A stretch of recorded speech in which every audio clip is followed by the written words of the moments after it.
Hi episode 2ൻ്റെ കണ്ടിന്യൂഷനാണ് കേട്ടോ ഈ ഒരു പാർട്ട്. അമ്മയും പോളും കോൾ ചെയ്യാൻ വേണ്ടി പോയതാട്ടോ ലാസ്റ്റ് പാർട്ടിൽ പറഞ്ഞത്. അതുകൊണ്ട് തന്നെ കോൾ ചെയ്യാൻ ലൂയിസ് സമ്മതിക്കുന്നുണ്ട് കേട്ടോ. അങ്ങനെ ദേ അമ്മയെ വീണ്ടും എമർജൻസി നമ്പറിൽ കോൾ ചെയ്യാണ്. മുൻപ് കോൾ ചെയ്തപ്പോൾ ലൈൻ പോയി ഹലോ എമർജൻസി എന്ന് അവർ പറയുന്നത് വരെ കേട്ടു. പക്ഷേ ഇപ്രാവശ്യം കോൾ കണക്റ്റ് ആവുന്നില്ല, കോൾ പോകുന്നേ ഇല്ല. അങ്ങനെ ഇവരവിടെ നിന്ന് പോവുകയാണ്. നെക്സ്റ്റ് സീനിൽ നമ്മുടെ ചൈനീസിന് ഒരു മ്യൂസിക്കിൻ്റെ ഷീറ്റ് കിട്ടുന്നുണ്ട് കേട്ടോ. അപ്പോൾ അതിൻ്റെ മേലെ അലീഷ്യ ബേർണാൾ എന്നും പേരെഴുതിയിട്ടുണ്ട്. അപ്പോൾ ഇവൾ അതിൻ്റെ ഉള്ളിൽ നിന്ന് ആ മ്യൂസിക് കേൾക്കാൻ തീരുമാനിക്കുകയാണ്. അങ്ങനെ അതേ മ്യൂസിക്കൊക്കെ ഇട്ടു. ആ മ്യൂസിക് കേൾക്കുകയാണ്. കേട്ട് തുടങ്ങിയപ്പോൾ അവൾക്ക് ആകെ കൂടി എന്തൊക്കെയോ പോലെ തോന്നുകയാണ് കേട്ടോ. ഭയങ്കരമായിട്ട് ഷോക്കാവുന്നുണ്ട്, പേടിയാവുന്നുണ്ട്. അതുകൊണ്ട് തന്നെ ഇയർഫോണൊക്കെ പെട്ടെന്ന് ഊരി മാറ്റുകയാണ്. നെക്സ്റ്റ് സീനിൽ നമ്മുടെ അമ്മയും പോളും ഒക്കെ അവരുടെ നോർമൽ യൂണിഫോമിലേക്ക് ചേഞ്ച് ചെയ്തുകൊണ്ടിരിക്കുമ്പോഴാണ് നമ്മുടെ അമ്മയെ ആരോ ഇങ്ങനെ കരയുന്ന ഒരു വോയിസ് കേൾക്കുന്നത് കേട്ടോ. അപ്പോൾ ഭയങ്കരമായിട്ട് കേൾക്കുന്നുണ്ട്. അപ്പോൾ അവളാണെങ്കിൽ ആ വോയിസ് കേൾക്കുന്നത് ഫോളോ ചെയ്ത് അങ്ങോട്ട് പോവുകയാണ്. ഫോളോ ചെയ്ത് അവിടെ എത്തുമ്പോഴാണ് കാണുന്നത് വേറെ ആരും കരയുന്ന ശബ്ദമല്ല കേട്ടെ, നമ്മുടെ ഐനിസ് കരയുന്ന വോയിസാണ് നമ്മുടെ അമ്മയെ കേട്ടത്. അതേസമയം സീലിയ നമ്മുടെ പ്രിൻസിപ്പൽ മാരേനെ വിളിച്ചിട്ട് ആരോ ഫോണിൻ്റെ ലൈൻ കട്ട് ചെയ്തിട്ടുണ്ട് എന്ന് പറഞ്ഞ് കാണിച്ചു കൊടുക്കുകയാണ് കേട്ടോ. ആരയ്ക്ക് നന്നായിട്ട് ദേഷ്യം വരുന്നുണ്ട്. എന്നിട്ട് നേരെ ഡൈനിങ് റൂമിൽ വന്നിട്ട് എല്ലാ പിള്ളേരോടുമായിട്ട് പറയുകയാണ്, ആരാണ് ഫോണിൻ്റെ ലൈന് കട്ട് ചെയ്തതെന്ന് പറഞ്ഞു കഴിഞ്ഞാൽ കൊള്ളാം, ഇല്ലെങ്കിൽ എല്ലാവരും ലഞ്ച് ബ്രേക്ക് കഴിയുന്നവരെ ഇവിടെ നിൽക്കേണ്ടി വരും, ഒരു തരി ഭക്ഷണം നിങ്ങൾ കഴിക്കില്ല എന്ന് പറയാണ്. എന്നിട്ട് അത് ശ്രദ്ധിക്കാനായിട്ട് മാരിയോനെയും ഏൽപ്പിക്കുന്നുണ്ട്. മാരിയോയ്ക്ക് ആണെങ്കിൽ ഈ പിള്ളേരെയൊക്കെ ഭയങ്കര ഹാർഷായിട്ട് പണിഷ് ചെയ്യുന്നത് ഭയങ്കര എൻജോയ് ചെയ്യുന്നൊരു കാര്യമാണ്. അപ്പോൾ അമ്മയെ മെല്ലെ പോളിനോട് പറയുന്നുണ്ട്, അതായത് ഈ ഒരു കാര്യം നമ്മൾ പോലീസിനെ അറിയിക്കരുത് എന്ന് ഇവിടെയുള്ള ആരോ ആഗ്രഹിക്കുന്നുണ്ടെന്ന് പറയാണ്. അപ്പോഴാണ് പെലായ ഇവരുടെ അടുത്തേക്ക് വരുന്നത്. അപ്പോൾ തന്നെ അമ്മയെ സംസാരവും നിർത്തുന്നുണ്ട്. അപ്പോഴാണ് പോള് അഡേലിനെ ശ്രദ്ധിക്കുന്നത് കേട്ടോ. അവളുടെ ഫേസിലാണെങ്കിൽ ഭയങ്കര ടെൻഷനുണ്ട്. അപ്പോൾ തന്നെ നമ്മുടെ പോളിന് മനസ്സിലാവാണ് ഫോണിൻ്റെ ലൈൻ കട്ട് ചെയ്തത് അഡേലാണ് എന്നത്. നെക്സ്റ്റ് സീനിൽ അഡേലാണെങ്കിൽ വാഷ്റൂമിൽ പോയിട്ട് തിരിച്ചിറങ്ങുമ്പോൾ നമ്മുടെ പോൾ അവളുടെ തൊട്ട് മുമ്പിൽ തന്നെ നിൽക്കുന്നുണ്ട് കേട്ടോ. എന്നിട്ട് പോൾ ചോദിക്കുന്നുണ്ട്, നീ എന്തിനാ അങ്ങനെ ചെയ്തതെന്ന് ചോദിക്കുകയാണ് കേട്ടോ. അപ്പോൾ അഡേൽ പറയുന്നത്, നീ എന്നോട് സത്യം ചെയ്തു എന്താ ഇവിടെ നിന്ന് പോവാമെന്ന്, പക്ഷെ നീ ഇപ്പോഴും മാനുവലിൻ്റെ പുറകെ നടക്കുന്നത്, എന്തിനാ നീ എന്നെ പറ്റിച്ച, എന്തിനാ എന്നോട് നുണ പറഞ്ഞതെന്നാണ് ചോദിക്കുന്നത്. പോളും തിരിച്ച് ചോദിക്കുന്നുണ്ട്, നിനക്കെന്താ പറഞ്ഞാൽ മനസ്സിലാവാത്ത, എൻ്റെ ബെസ്റ്റ് ഫ്രണ്ടാണ് മാനു, അവനെയാണ് കാണാത്ത, അവനെ കാണാതെ ഞാൻ എങ്ങോട്ടും പോവില്ല, ഞാൻ നിന്നോട് നുണ തന്നെയാണ് പറഞ്ഞതെന്ന് പറയാണ്. നെക്സ്റ്റ് സീൻ ഇവരുടെ വർക്കൗട്ടിൻ്റെ ഒരു സെഷനാട്ടോ കാണിക്കുന്നത്. അപ്പോഴാണ് നമ്മുടെ പോള് അവിടെയുള്ള ഓരോ കാര്യങ്ങൾ ശ്രദ്ധിക്കുന്നത് കേട്ടോ. അപ്പോൾ അവിടെ ഒരു കാക്കയുടെ സ്റ്റാച്ചു ഒക്കെ ഉണ്ട് കേട്ടോ. അതൊക്കെ പോള് ഇപ്പോഴാണ് ശ്രദ്ധിക്കുന്നത്. ഇതേ ടൈമിലാണ് ഐനീസ് ഒരു മ്യൂസിക്കിൻ്റെ നോട്ട് ഇങ്ങനെ കേൾക്കുന്നത് കേട്ടോ. കണ്ടിന്യൂസ് ആയിട്ട് പിയാനോ വായിക്കുന്നത് ഇങ്ങനെ കേൾക്കുകയാണ് അവൾ. അപ്പോൾ ആ പിയാനോ വായിക്കുന്നത് കേട്ടിട്ട് അവൾ അങ്ങോട്ട് ചെല്ലുകയാണ്. അപ്പോൾ വേറെ ആരുമല്ല പിയാനോ വായിക്കുന്നത്, നമ്മുടെ ലിയോണാണ് കേട്ടോ. അപ്പോൾ ഇവൻ ഈ വായിക്കുന്ന നോട്ടും ഇവൾ ഇന്നലെ കേട്ട നോട്ടൊക്കെ സെയിം ആണ്. അപ്പോൾ അവൾ ചോദിക്കുന്നുണ്ട്, നീ എന്താ ഇത് വായിക്കുന്നത്, ഇത് എവിടെ നിന്നാണ് കിട്ടിയെന്നൊക്കെ ചോദിക്കുമ്പോൾ ലിയോൺ പറയുന്നുണ്ട്, നിൻ്റെ ഫേവറേറ്റ് നോട്ടാണിതെന്ന് പറയാണ്. നമുക്ക് തമ്മിൽ മുൻപ് പരിചയമുള്ള പോലെയാണ് കേട്ടോ ലിയോൺ ബിഹേവ് ചെയ്യുന്നത്. നെക്സ്റ്റ് സീനിൽ നമ്മുടെ മിസ്റ്റർ മെൻഡോസ ഇവിടെ നിന്ന് പോവുകയാണ് കേട്ടോ. അപ്പോൾ നമ്മുടെ മാരയും കൂടെ നിൽക്കുന്നുണ്ട്. ആ സമയത്താണ് അമ്മയെ വിൻഡോയിലൂടെ നോക്കുമ്പോൾ താഴെ നമ്മുടെ ഡോറിസ് മെൻഡോസേനെ കാണുന്നത്. അവൾ ഉടനെ താഴേക്ക് ഓടി ചെന്നിട്ട് പറയുന്നുണ്ട്, ഇതുവരെ മാനുവലിനെ കണ്ടെത്തിയിട്ടില്ല, പോലീസിൽ റിപ്പോർട്ട് ചെയ്യണമെന്നൊക്കെ ഇങ്ങനെ പറഞ്ഞുകൊണ്ടിരിക്കുകയാണ്. തൊട്ടടുത്ത് മാരയുള്ളതുകൊണ്ട് മാര പെട്ടെന്ന് തന്നെ അവൾ അവിടെ നിന്ന് വലിച്ചു കൊണ്ടുപോവുകയാണ്. അമ്മയേനെ എന്നിട്ട് നമ്മുടെ മാര ഡോക്ടറിൻ്റെ ട്രീറ്റ്മെൻറ്റ് റൂമിലേക്കാണ് കൊണ്ടുപോയിരിക്കുന്നത്.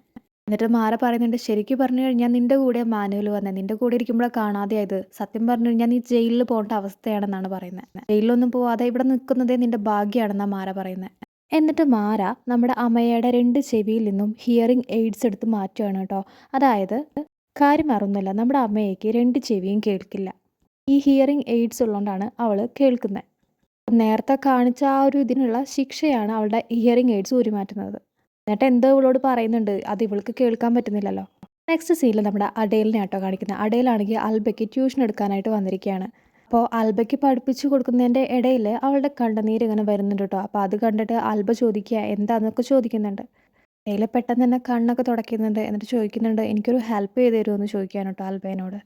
നെക്സ്റ്റ് സീനിൽ പോള് ലൈബ്രറിയിൽ ഓരോ കാര്യങ്ങൾ നോക്കിക്കൊണ്ടിരിക്കുകയാണ് കേട്ടോ. അപ്പോഴാണ് ഈ റാവൺ ഫേസൊക്കെ മാസ്കൊക്കെ വെച്ചിട്ടുള്ള ഒരു രൂപത്തിൻ്റെ ഫോട്ടോ ഇവൻ കാണുന്നത് കേട്ടോ. ഈ റാവൺ എന്ന് പറഞ്ഞു കഴിഞ്ഞാൽ കാക്കയുടെ ഒരു വെറൈറ്റി, വേറൊരു സ്പീഷീസ് ആയിട്ട് വരും.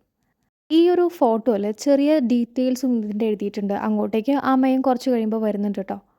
ഈ ആൾക്കാർ പ്ലാഗിൻ്റെ ഡോക്ടേഴ്സാണ്, അതായത് പ്ലാഗ് ഡിസീസ് ചികിത്സിച്ചവരാണ്.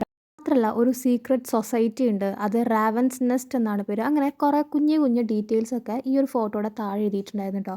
അത് രണ്ടും ഇവർ രണ്ടുപേരും ഇരുന്ന് വായിക്കുന്നുമുണ്ട്. അമ്മയുടെ കാതിൽ ഇപ്പോൾ ഹിയറിംഗ് എയ്ഡ്സ് ഇല്ല കേട്ടോ. അവൾക്ക് ക്ലോസ് ആയിട്ടുള്ള ആൾക്കാരുടെയൊക്കെ ലിപ്പ് മൂവ്മെൻറ്റ്സ് ഒക്കെ വെച്ചിട്ട് അത്യാവശ്യം കാര്യങ്ങളൊക്കെ അവൾക്ക് മനസ്സിലാക്കാൻ പറ്റും. അപ്പോൾ ഈ ഒരു പേപ്പറിൽ നിന്ന് പണ്ടത്തെ ഒരു ചെറിയ കുറച്ച് കാര്യങ്ങളൊക്കെ ഇവർക്ക് രണ്ടുപേർക്കും മനസ്സിലാവുകയാണ്. നെക്സ്റ്റ് സീനിൽ നമ്മുടെ ഐനിസ് ആണെങ്കിൽ ഡ്രസ്സ് ചേഞ്ച് ചെയ്ത് നിൽക്കുന്ന സമയത്താണ് അവൾ മിററിൽ 2 ആൾക്കാരെ കാണുന്നത് കേട്ടോ. അവരും മുഖം മൂടിയൊക്കെ വെച്ചിട്ട് ഈ റാവൺസിനെ പോലെയുള്ള ഫേസ് മാസ്ക് ഒക്കെ വെച്ചിട്ടാണ് നിൽക്കുന്നത്. അവൾ തിരിഞ്ഞു നോക്കുമ്പോൾ അവരെ കാണാനില്ല. അപ്പോൾ അവളുടെ ജസ്റ്റ് ഹാലുസിനേഷൻ പോലെയാണ് അവൾക്ക് തോന്നുന്നത്. നെക്സ്റ്റ് സീനിൽ ഡോൺ ആർത്തുറോനെ ആട്ടോ കാണിക്കുന്നത്. പേര് ശരിക്കും ആരാന്ന് വെച്ച് കഴിഞ്ഞാൽ ഈ ഒരു ഇൻസ്റ്റിറ്റ്യൂഷൻ്റെ റിട്ടയർ ആയിട്ടുള്ള ഡയറക്ടറാണ്. പക്ഷേ ഇപ്പോഴും ഇദ്ദേഹത്തിന് ഈ ഡയറക്ടർ പൊസിഷൻ ഉണ്ട് റിട്ടയർ ആയിട്ടുണ്ടെങ്കിലും. മാത്രമല്ല നമ്മുടെ എൽവിറയുടെ PhD മെൻറ്ററും കൂടിയാണ് കേട്ടോ ഇങ്ങേര്. അപ്പോൾ അവൾ അവളുടെ PhDയിലത്തെ കുറച്ച് കാര്യങ്ങളൊക്കെ ഡിസ്കസ് ചെയ്തിട്ട് ഇവിടെ നിന്ന് പോവുകയാണ്.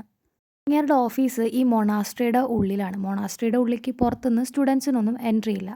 അങ്ങനെ ഡോൺ ആർത്തുറോൻ്റെ അടുത്തുനിന്ന് പുറത്തേക്ക് ഇറങ്ങുമ്പോഴാണ് നമ്മുടെ ഏലിയാസിനെ നമ്മുടെ എൽവിറ കാണുന്നത് കേട്ടോ. അപ്പോൾ ഈ ഏലിയാസിൻ്റെ പുറകെ പോവുകയാണ്. നേരെ ചെന്ന് കയറുന്നത് നമ്മുടെ ഏലിയാസിൻ്റെ റൂമിലാണ്. ഏലിയാസ് ആണെങ്കിൽ നോർമൽ ഡ്രസ്സൊക്കെ ഇട്ടിട്ട് ഒരു സിഗരറ്റ് വലിച്ചുകൊണ്ട് അവിടെ നിൽക്കുമായിരുന്നു. ഇവരെ എന്നിട്ട് ചിരിച്ചുകൊണ്ട് ഏലിയാസിനോട് പറയുന്നുണ്ട്, എനിക്ക് ബുദ്ധിമുട്ടുള്ള സിറ്റുവേഷൻസിൽ എന്നെ ഹെൽപ്പ് ചെയ്യാനൊന്നും നിങ്ങൾ വരണ്ട എന്ന് പറഞ്ഞിട്ട് പോവുക കേട്ടോ അവിടെ നിന്ന്. നേരത്തെ ഡാരിയോ മെൻഡോസോ ആയിട്ട് സംസാരിച്ചപ്പോൾ ഏലിയാസ് ഇടയ്ക്ക് കയറി സംസാരിച്ചല്ലോ, അതിനെക്കുറിച്ചാണ് ഇപ്പോൾ അവൾ പറയുന്നത് കേട്ടോ. ഫസ്റ്റ് സീനിൽ നമ്മുടെ പ്രിൻസിപ്പൽ മാറയ്ക്ക് ഡാരിയോൻ്റെ മെസ്സേജ് വരികയാണ്. അതായത് മാനുവൽ എത്ര ദിവസമായിട്ട് കണ്ടു കിട്ടിയിട്ടില്ല, അതുകൊണ്ട് അവൻ മിസ്സിംഗ് ആണെന്നുള്ള കാര്യം അവൻ്റെ പാരൻസിനെ അറിയിക്കണമെന്ന് പറഞ്ഞിട്ട്. അതേസമയം നമ്മുടെ ലിയോൺ ആണെങ്കിൽ അവൻ്റെ റൂമിൽ കയറി വരുമ്പോൾ ഒരു പുതിയ പോസ്റ്റ് കാർഡ് അവന് വേണ്ടി വന്നിട്ടുണ്ട് കേട്ടോ. അപ്പോൾ അവനാണെങ്കിൽ അത് തുറന്ന് നോക്കിയിരിക്കുന്നുമുണ്ട്. നെക്സ്റ്റ് സീനിൽ നമ്മുടെ അൽബ പുറത്തേക്ക് പോവാണ് കേട്ടോ. അപ്പോൾ നമ്മുടെ ലൂയിസ് ചോദിക്കുന്നുണ്ട്, എന്താ ഈ നേരത്ത് പുറത്ത് പോകുന്നതെന്ന് ചോദിക്കുമ്പോൾ അമ്മ ഒരു കാര്യം ഏൽപ്പിച്ചിട്ടുണ്ട്, അപ്പോൾ അതിന് പോകുന്നതാണ് പറഞ്ഞിട്ട് അവൾ ഈ രാത്രിയാകാനുള്ള ടൈമായി ആ സമയത്ത് പുറത്ത് പോവാണ് കേട്ടോ. ഇവരാരും തന്നെ നൈറ്റിൽ ഈ കാട്ടിലൂടെ അങ്ങനെ പുറത്തേക്കൊന്നും പോകാറില്ല കേട്ടോ. ആൽബാനാണെങ്കിലും കാലത്ത് സ്കൂളിൽ പോകണം, 4 മണിയാകുമ്പോൾ അവൾ തിരിച്ചു വരണം, അല്ലെങ്കിൽ അതിന് മുൻപ് തിരിച്ചു വരണം. അമ്മ പറഞ്ഞുകൊണ്ടാണ് ലൂയിസ് അവളെ പോകാൻ സമ്മതിക്കുന്നത്. പോകുന്ന വഴിക്ക് അവളുടെ ടയർ കേടാവാണ് സൈക്കിളിൻ്റെ. പിന്നെ അവൾ റോട്ടിലൂടെ നടക്കുന്നില്ല, കുറച്ചും കൂടി എളുപ്പത്തിന് ഫോറസ്റ്റിൻ്റെ ഉള്ളിലൂടെയാണ് നടക്കുന്നത്. ഈ ഒരു വലിയ മൗണ്ടൈൻ്റെ മേലെ ഈ ഒരു മൊണാസ്ട്രിയും അതിനോട് ചേർന്നുള്ള ഈ ഒരു സ്കൂളും മാത്രമേ ഉള്ളൂ. അതുകൊണ്ട് തന്നെ ഈ ഏരിയയിലേക്ക് ആൾക്കാർ വരലും വളരെയധികം കുറവാണ്. മാത്രമല്ല നൈറ്റ് ആയിക്കഴിഞ്ഞാൽ ഈ സ്കൂളിനും ഇതിന് ചുറ്റുമൊക്കെ നല്ല തണുപ്പുമായിരിക്കും. നെക്സ്റ്റ് സീനിൽ പിള്ളേരൊക്കെ വരിയായിട്ട് ഫുഡ് കഴിക്കാൻ വേണ്ടി പോകുമ്പോൾ നമ്മുടെ മാരി ആണെങ്കിൽ അവിടെ നിൽക്കുന്നുണ്ട്. എന്നിട്ട് നമ്മുടെ അമ്മേനെ വിളിക്കുന്നുണ്ട് കേട്ടോ. അപ്പോൾ 2-3 പ്രാവശ്യം വിളിക്കുമ്പോൾ അമ്മയെ കേൾക്കുന്നില്ല, കാരണം അവളുടെ ഹിയറിംഗ് എയ്ഡില്ല. അപ്പോൾ പാസ്സാണ് നമ്മുടെ മാരി വിളിക്കുന്നുണ്ട് പറഞ്ഞിട്ട് അവളെ മാരിയോടെ അടുത്തേക്ക് വിടുന്നത്. മാരി എന്നിട്ട് ഇവളെയും പിടിച്ച് അധികം ആരുമില്ലാത്തൊരു കോർണറിലേക്ക് പോവുകയാണ് കേട്ടോ. എന്നിട്ട് പ്രിൻസിപ്പൽ തന്നതാണ് നിൻ്റെ ഈ ഹിയറിംഗ് എയ്ഡ്സ് എന്ന് പറഞ്ഞിട്ട് അവൾക്ക് അത് വെക്കാൻ വേണ്ടി ചെവിയിൽ വെക്കാൻ വേണ്ടി കൊടുക്കുകയാണ്. അവൾ ഹിയറിംഗ് എയ്ഡ്സ് വെച്ച് കഴിയുമ്പോൾ നല്ല ഹാർഷായിട്ട് അവളോട് സംസാരിക്കാൻ കേട്ടോ മാറിയ. എൻ്റെ പേഴ്സണൽ ലൈഫിൽ കയറി ഇടപെടരുതെന്ന് പറയാണ്.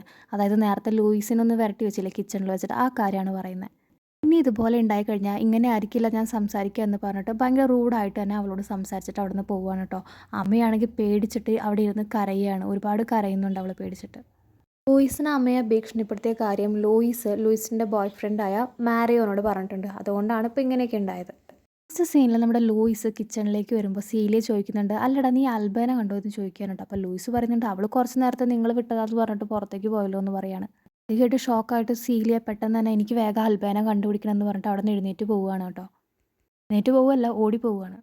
ഇതേ സമയം ഡൈനിങ് റൂമിൽ അടയിൽ ഒരു പേപ്പറിൽ എന്തോ എഴുതിയിട്ട് ചുരുട്ടിയിട്ട് നമ്മുടെ പോളിന് എറിഞ്ഞു കൊടുക്കുന്നുണ്ട് കേട്ടോ. പോളാണെങ്കിൽ അത് തുറന്നു നോക്കിയിട്ട് നമ്മുടെ അടയിൽ നോക്കി ചിരിക്കുന്നുണ്ട്.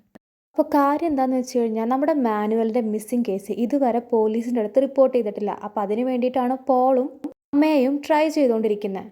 നേരത്തെ നമ്മുടെ പോളും അടയിലും കൂടി ചെറുതായിട്ടൊന്ന് വഴക്കായിട്ടുണ്ടായിരുന്നു. അപ്പോൾ അടയിൽ അത് സോൾവ് ചെയ്യാനും കൂടി വേണ്ടിയിട്ടാണ് പോലീസിനെ ഇത് അറിയിക്കാൻ വേണ്ടിയിട്ട് ഒരു വഴി നമ്മുടെ അടയിൽ കണ്ടുപിടിക്കുന്നത്.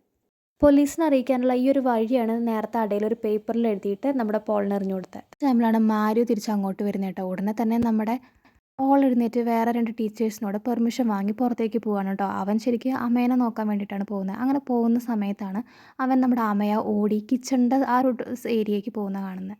അവൻ ഉള്ളിൽ കയറി നോക്കുമ്പോൾ അമ്മേനെ അവിടെ കാണുന്നൊന്നുമില്ല. അപ്പോൾ തന്നെ പുറത്തേക്ക് ഇറങ്ങുകയാണ്. പുറത്തേക്ക് ഇറങ്ങുമ്പോഴാണ് അമ്മ അവിടെ കുറേ ഐറ്റംസ് ഒക്കെ കൂട്ടിയിട്ട് തീ ഇടാൻ വേണ്ടി നിൽക്കുന്നത് കാണുന്നത് കേട്ടോ. ഒരു വിധത്തിൽ പോൾ ആ തീ അണയ്ക്കുകയാണ്. എന്നിട്ട് അവളെ ഒന്ന് കാമാക്കിയിട്ട് അവളോട് പറയുകയാണ് പോലീസിനെ അറിയിക്കാനായിട്ട് അൽബേനെ അടയിൽ വില്ലേജിലേക്ക് വിട്ടിട്ടുണ്ടെന്ന്. ഇവരിവിടെ സംസാരിച്ച് നിൽക്കുമ്പോഴാണ് പെട്ടെന്ന് ഒരു സ്ത്രീ ഉറക്കെ ഓളിയിട്ട് ഒരുപാട് ഒച്ചത്തിൽ കരയുന്ന ശബ്ദം കേൾക്കുന്നത് കേട്ടോ. അപ്പോൾ 2 പേരും പേടിച്ച് പെട്ടെന്ന് തന്നെ ആ ഒരു സൈഡിലേക്ക് ഓടുന്നുണ്ട്. ഇവരുടെ ഇൻസ്റ്റിറ്റ്യൂഷൻ്റെ ഫ്രണ്ട് ഗേറ്റിൻ്റെ അവിടേക്കാണ് 2 പേരും എത്തിയിരിക്കുന്നത് കേട്ടോ. എന്നിട്ട് പുറത്ത് കാണുന്ന ആ സീൻ കണ്ടിട്ട് 2 പേരും ഷോക്കായി നിൽക്കുകയാണ്. തൊട്ട് മേലെ ബാക്കിയുള്ള സ്റ്റുഡൻസും ഈ ഒരു സീൻ കാണുന്നുണ്ട്. വേറെ ഒന്നുമല്ല, നേരത്തെ ഇരുന്ന് കരഞ്ഞിരുന്നത് നമ്മുടെ സീലിയാണ് കേട്ടോ. കാരണം സീലിയയുടെ മകൾ അൽബേനെ ആരോ കൊന്നിട്ട് കെട്ടി തൂക്കിയിട്ടിരിക്കുകയാണ്.